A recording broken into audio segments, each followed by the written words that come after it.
So welcome back to this session of Economics PYQ or 2021 for UPSC Prelims Civil Services Examination।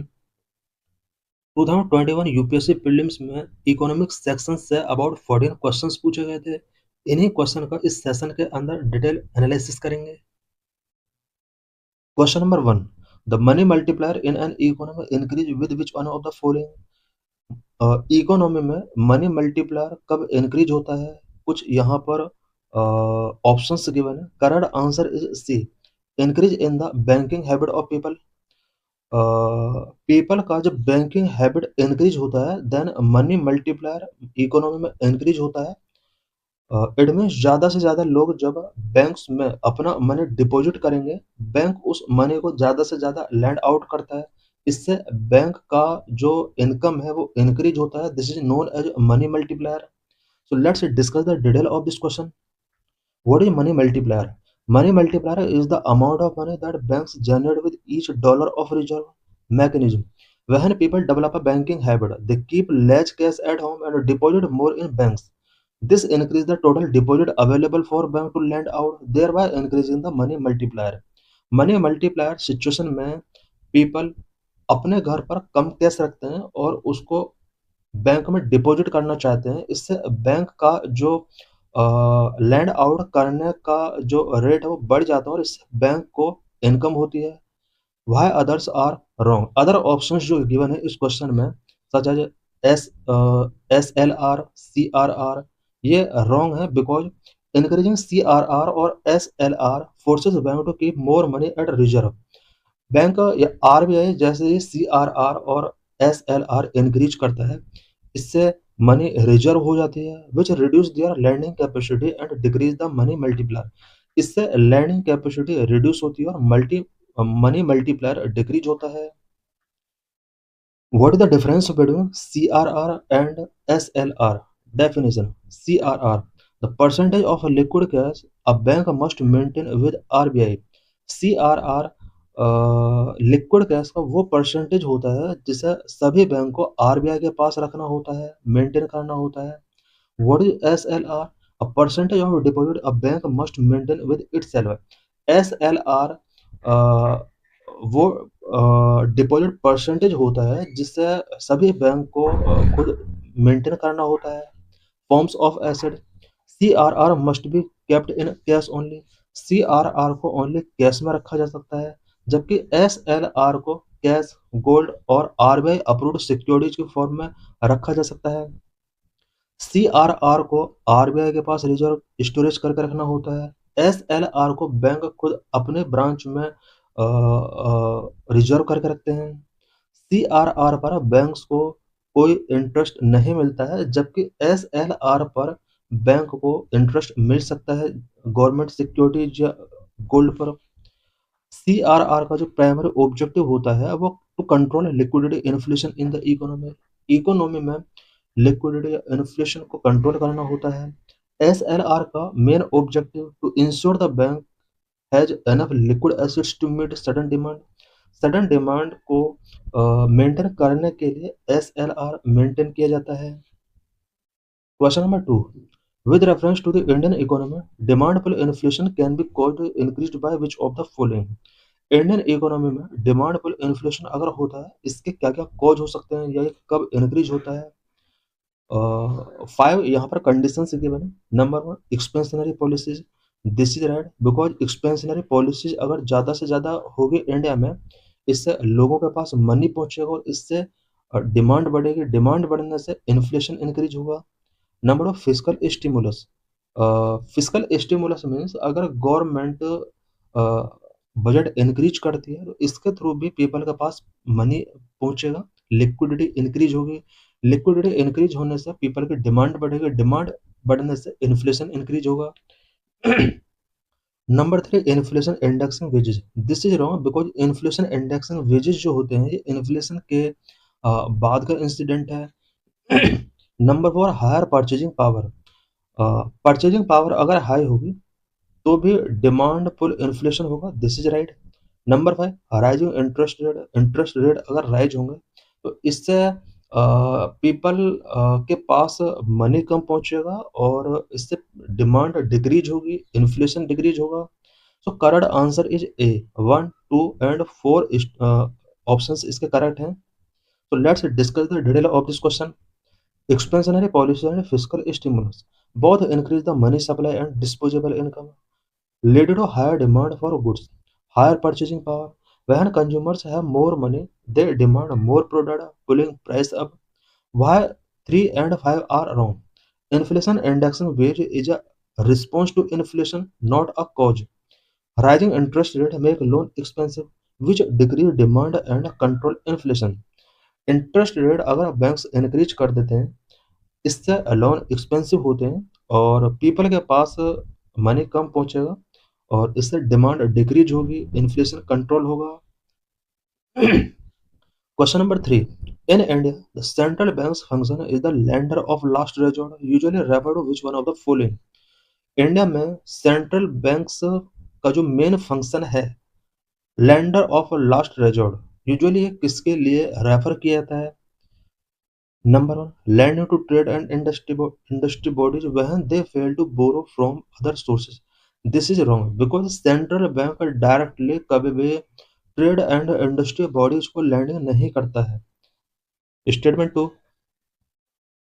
Providing liquidity to banks having a temporary crisis.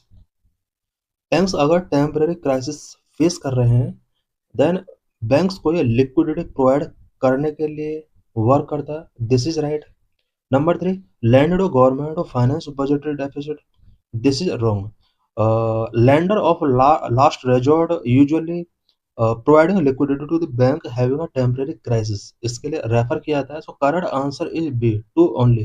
So let's discuss the detail of this question. Definition: the lender of last resort is a function where the RBI provides liquidity to commercial banks that are facing a temporary liquidity crisis but are otherwise solvent.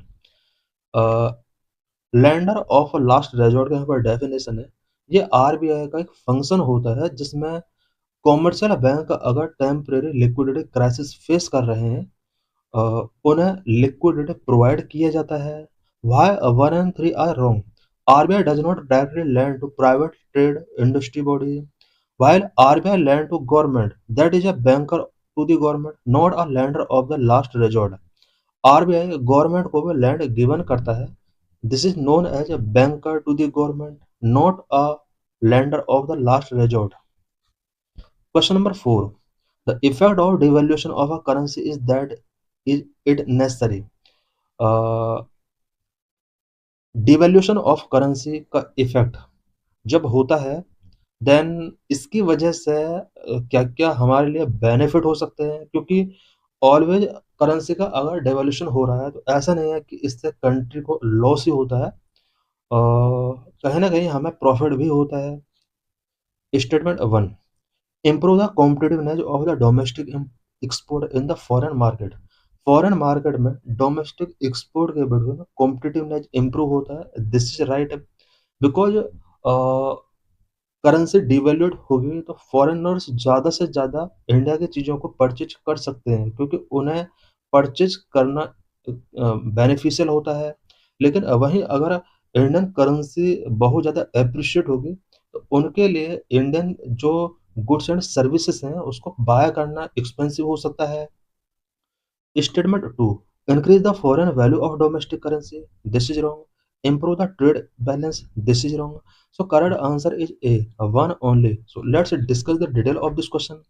Why statement 1 is correct? Devaluation makes domestic goods cheaper for foreign buyers, thus increasing export competitiveness. Why statement 2 is incorrect? Devaluation decrease the foreign value of domestic currency, not increasing it. Currency का devaluation foreign value of domestic currency को decrease करता है, इसको increase नहीं करता है। Why statement 3 is incorrect? It does not necessarily improve the trade balance because it depends on the Marshall lender condition, elasticity of demand for export and import. Question number 5. Consider the following statement regarding the governor of the Reserve Bank of India. Reserve bank of India का जो governor होता है उससे related यहाँ पर 3 statement given है। Statement 1, The governor of RBI is appointed by central government. This is right because ये central government के द्वारा appoint किया जाता है. Statement हो, certain provisions in the Constitution of India give the central government the right to issue directions to the RBI in public interest.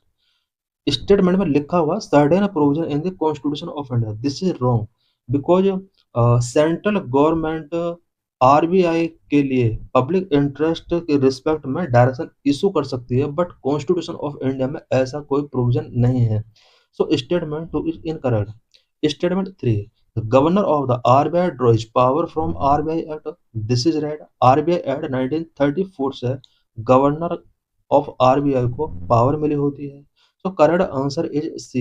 1 and 3 इसका correct statement है. So let's discuss the detail of this question.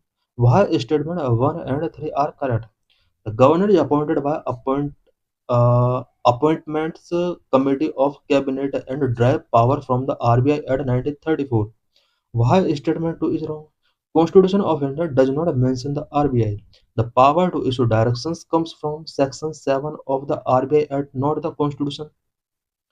Central government RBI को directions given कर सकती है but RBI act 1934 के section 7 के according ये directions given किए जा सकते हैं. कॉन्स्टिट्यूशन में ऐसा कुछ मेंशन नहीं है. More about the reserve bank of India. RBI से रिलेटेड इंपॉर्टेंट पॉइंट्स हम यहाँ पर डिस्कस करेंगे. RBI is India central bank and the regulatory board responsible for Indian banking system. Established on April 1, 1935 under the Reserve Bank of India at 1934. RBI Act 1934 के according 1 अप्रैल 1935 में establish किया गया था. RBI served as the bankers to government and bankers bank. Initially a private entity, it was nationalized in 1949 and is now fully owned by Government of India. Initially RBI एक private entity हुआ करता था. 1949 में इसको nationalise किया गया है and now ये गवर्नमेंट ऑफ इंडिया के अंडर फुल्ली ओन्ड बॉडी है. Appointment of RBI governor. RBI governor का अपॉइंटमेंट कैसे किया जाता है? Governor is a statutory post defined by RBI 1934 rather than a constitutional one. Governor कोई कॉन्स्टिट्यूशनल पोस्ट नहीं है, ये ओनली एक स्टैट्यूटरी पोस्ट है. The appointment process. The process is govern by financial sector regulatory appointment search committee FSRASC के द्वारा governor को appoint करने का प्रोसेस गवर्न किया जाता है. Search committee. The FSRASC is headed by cabinet secretary. It includes the RBI governor if the search is for a deputy governor, the financial services secretary and independent expert. FSRASC जिसको cabinet secretary के द्वारा head किया जाता है, ये एक appointment committee है. इसके अंदर आरबीआई गवर्नर भी होता है, स्पेशली जब डिप्टी गवर्नर को सर्च करना होता है. Financial services secretary independent expert के द्वारा ये ग्रुप बना होता है. Short listing. The committee invites applications or identify potential candidates based on merit and experience in economic, banking, or administration. Final selection. The committee recommends a short list of names to the appointments committee of cabinet. Appointment committee of cabinet के before ये जो search committee होती है कुछ name propose करती है. Approval. The ACC appointment committee of cabinet headed by prime minister of India make the final decision on the appointment. ACC last में final decision appointment से रिलेटेड टेकिंग करती है. ACC को प्राइम मिनिस्टर ऑफ इंडिया के द्वारा head किया जाता है. Eligibility and qualifications for RBI governor. RBI governor के लिए क्या क्या एलिजिबिलिटी क्वालिफिकेशंस होना चाहिए? Interestingly RBI Act 1934 does not formally specify any academic qualification for the governor. However, by convention, the person is usually an eminent economist or a high-ranking IAS officer. Usually RBI 1934 में governor of RBI के लिए formally कोई qualification या academic qualification यहाँ पर mention नहीं होता है बट कॉन्वेंशन के अकॉर्डिंग आरबीआई गवर्नर जो होता है वो एमिनेंट इकोनॉमिस्ट या हाई रैंकिंग आईएएस ऑफिसर हो सकता है. Past governors have included former finance secretary, chief economic adviser और distinguished academics for institutions like the IMF और world bank. Tenure and reappointment. क्या गवर्नर को रीअपॉइंट किया जा सकता है? इनका टेन्योर पीरियड क्या होता है? Term. The governor is appointed for a term not exceeding 5 years. 5 years से ज़्यादा टाइम पीरियड के लिए इसको अपॉइंट नहीं किया जा सकता है। इट मीन मैक्सिमम 5 ईयर्स के लिए इसको अपॉइंट किया जा सकता है। Standard practice. Usually the initial appointment is for 3 years. Initial appointment 3 years के लिए होता है। Eligibility for reappointment. The governor is eligible for an extension or reappointment. Reappointment किया जा सकता है. For example, the current governor Shaktikant Das was originally appointed in 2018 and has received multiple extensions. Removal process. Governor को किस तरह से remove किया जा सकता है? The governor hold office at the pleasure of the central government. Unlike Supreme Court judge or the CEC, there is no formal impeachment process for the RBI governor. The central government has the legal power to remove the governor at any time, though this is rarely done to maintain the perceived independence of the central government. Key facts for UPSC. Under Section 7 of the RBI Act, the central government can give directions to the governor in the public interest after consultation. RBI act 1931 के section 7 के according public interest में central government चाहे तो RBI को कुछ directions given कर सकता है. The section was famously debated during the exile of Urjit Patel in 2018 but has never been formally invoked to override the governor's authority. Governor versus deputy governor के बीच में comparison है. Governor की जो post होती है वो ओनली 1 होती है. डिप्टी गवर्नर मैक्सिमम 4 हो सकते हैं. गवर्नर का अपॉइंटमेंट एसीसी जो कि प्राइम मिनिस्टर के द्वारा हेड किया जाता है, इसके द्वारा किया जाता है. और 4 डिप्टी गवर्नर जो होते हैं इनका भी अपॉइंटमेंट एसीसी के द्वारा किया जाता है. टर्म गवर्नर का टर्म मैक्सिमम 5 ईयर हो सकता है. डिप्टी गवर्नर का अप टू 7 ईयर एक्सटेंडेबल है. गवर्नर का legal basis section 8(1) of RBI act है एंड डिप्टी गवर्नर के लिए section 8(1)(a) of RBI act है. Question number 6. With reference to urban cooperative banks (UCBs) in India, consider the following statement. Urban cooperative bank से related ये question है. 3 statement given है. कौन सा स्टेटमेंट करेक्ट है फाइंड करना है. They are supervised and regulated by local boards set by the state government. This statement is wrong because urban cooperative banks state government का साथ साथ आरबीआई के द्वारा भी रेगुलेट किए जाते हैं. Statement 2. They can issue equity shares and preference shares. This is right. Statement 3. They were brought under the purview of the banking regulation at 1949 through an amendment in 1966. This is also right. So correct answer is B. 2 and 3 statement इसके correct है. So let's discuss the detail of this question. Why statement 1 is wrong? While UCBs have dual regulation, state and RBI, they are primarily supervised by RBI. Why statement 2 and 3 correct?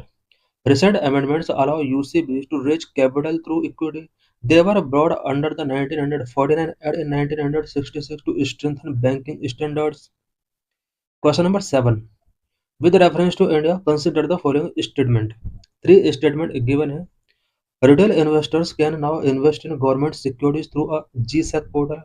This statement is correct because GSEC portal का use करके अब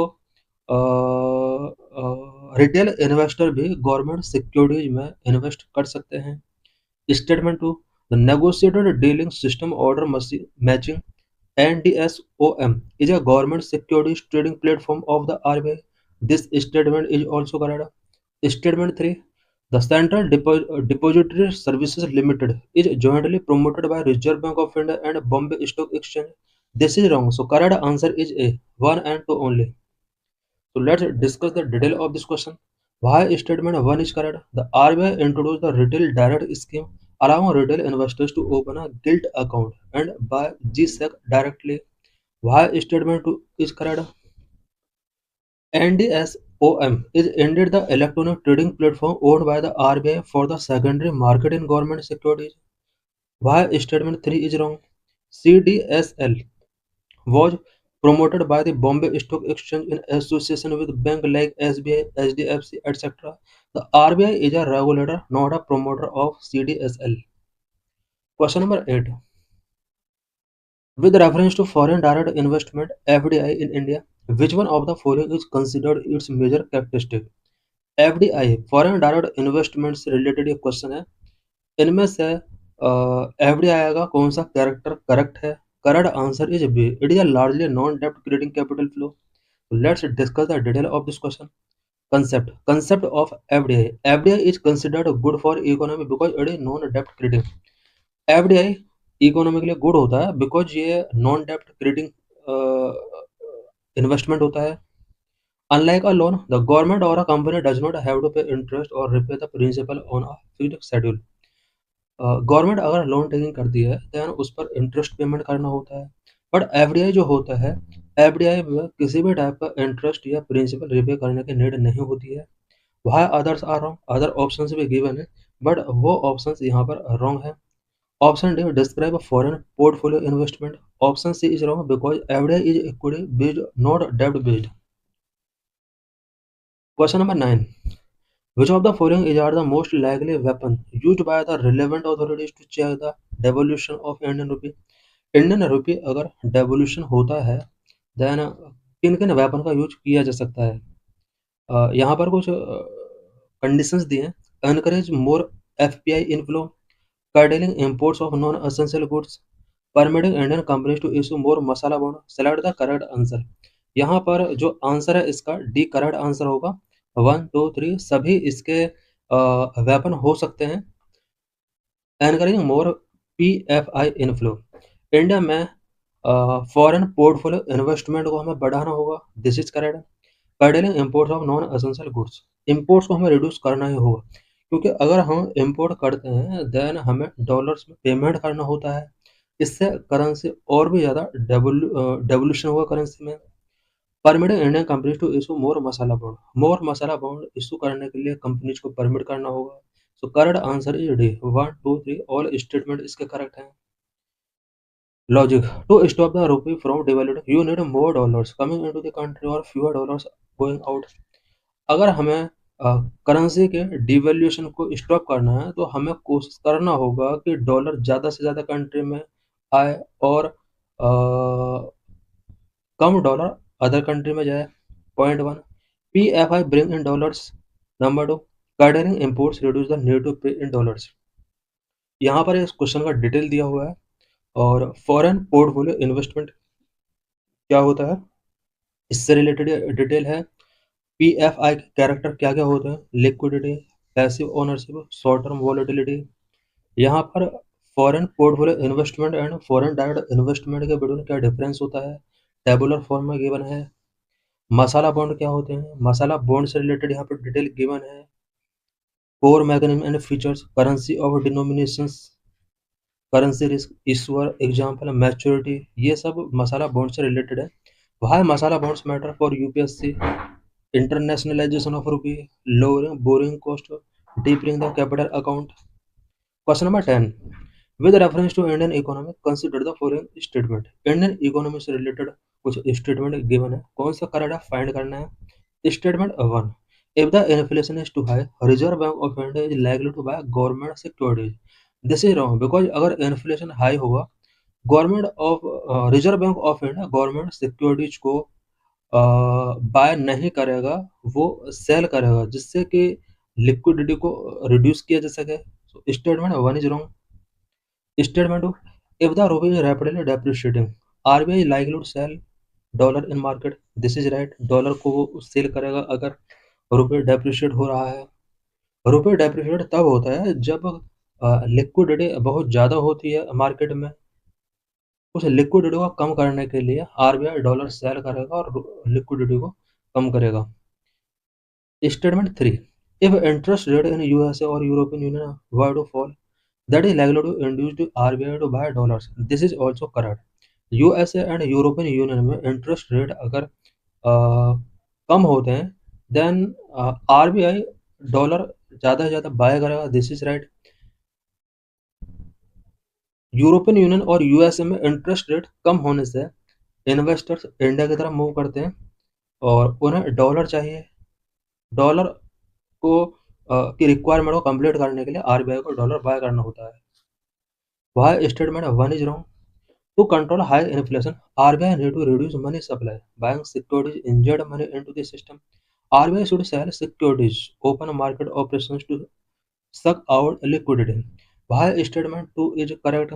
Selling dollars increase the supply of dollar in the forex market, which help stabilize the falling rupee. Why statement 3 is correct? If US European Union rates fall, capital flow into India की तरफ capital flow करता है. This cause the rupee to appreciate too much. To prevent this buy those excess dollars. Question number 11. The term Lakina plan, sometimes seen in the news, is related to. Correct answer is administrative reform. So let's discuss the detail. What is Lakina plan? Lakina plan, named after Anil Kumar Lakina, was a model for administrative efficiency and office management. First implemented in Ahmednagar, Maharashtra to simplify procedure for the public. Question number 12. With reference to the common framework for debt treatment beyond the DSSI, consider the following statement. Common framework for डेप्ट treatment से related एक question है. कौन सा statement correct है, find करना है. Statement 1. Indian initiative endorsed by the G20 together with the Paris club. Common framework for डेप्ट ट्रीटमेंट ये G20 का पेरिस क्लब के साथ एक इनिशिएटिव रहा है. Indian initiative to support low income countries with unsustainable डेप्ट. लो इनकम कंट्रीज जो अनसस्टेनेबल डेप्ट फेस कर रहे हैं उनको सपोर्ट करने के लिए ये एक इनिशिएटिव था. So correct answer is C. Both 1 and 2 statement are correct. Why statement 1 is correct? Common framework was endorsed by the G20 and Paris Club, an informal group of creditor nations in 2020. Common framework 2020 में ये initiative launch किया गया था. G20 और Paris club ने इन दोनों ने cooperation के साथ इसको लॉन्च किया था. पेरिस क्लब एक इनफॉर्मल ग्रुप है क्रेडिटर नेशंस का. Why statement 2 is correct? Its primary goal is to provide debt relief and restructuring for countries eligible for debt service suspension initiative, which are primarily low-income nations struggling during the COVID-19 pandemic. Question number 13. In the context of India, which of the following is are considered to be of strategic importance for the purpose of disinvestment policy? Disinvestment policy के purpose के लिए strategic importance में किस किस को consider किया जाता है? Atomic energy, space and defence, this is right. Transport and telecommunication, this is right. Power, petroleum, coal and other minerals, this is right. Banking, insurance and finance services, this is right. Select the correct answer. So correct answer is D. 1 2 3 4 statement इसके correct हैं. New PSC policy 2021, the government classified sectors into strategic and non-strategic. 2021 में government ने ज़्यादातर sectors को strategic and non strategic में classify किया. The strategic sector include group A atomic energy, space and defence, transport and telecommunication, power, petroleum, coal and other minerals, banking, insurance and financial services. In these sectors, a bare minimum presence of public sector enterprises is maintained, while the private are privatized or merged. Question number 14. Indian government bond yields are influenced by which of the following? Indian government bonds yield किस किसके द्वारा influence होते हैं? Action of the United states federal reserve, this is right. Actions of the reserve bank of India, this is right. Inflation and short term interest rate, this is right. So correct answer is D. 1 2 and 3. Point 1. If the US Fed raised rates, foreign investors made full money out of Indian bonds, causing prices to fall and yields to rise. Point 2. RBI's monetary policy, repo rate, open market operations directly impact the demand and supply of bonds. Point 3. High inflation erodes the fixed return of a bond. Investors demand high yields to compensate for inflation. Question number 15. Which of the following steps is most likely to be taken at the time of an economic recession? Economic recession के during कौन कौन सा step taking किया जा सकता है? 4 यहाँ पर ऑप्शंस हैं, बट इसमें एक ऑप्शन चूज करना है. Correct answer is B. Increase in expenditure on public project. Public project पर एक्सपेंडिचर को इंक्रीज करना होगा, इससे एम्प्लॉयमेंट जनरेट होगा, इससे लिक्विडिटी बढ़ेगी और लिक्विडिटी बढ़ने से रिसेशन की प्रॉब्लम सॉल्व हो सकती है. Let's discuss the detail concept. During a recession the goal, recession जो होता है वो इन्फ्लेशन का अपोजिट होता है. During a recession the goal is expansionary fiscal policy. Recession के ड्यूरिंग जो मेन गोल होता है वो एक्सपेंशनरी फिस्कल पॉलिसी का होता है mechanism, encouraging spending on public projects such as infrastructure, road, etc. create job and put money into the hands of people, which boost demand and kick the economy back into the growth. Why others are wrong? Other options जो given है वो wrong है. Encouraging interest rate option A or cutting expenditure option D would further slow down the economy. So thanks for watching this video.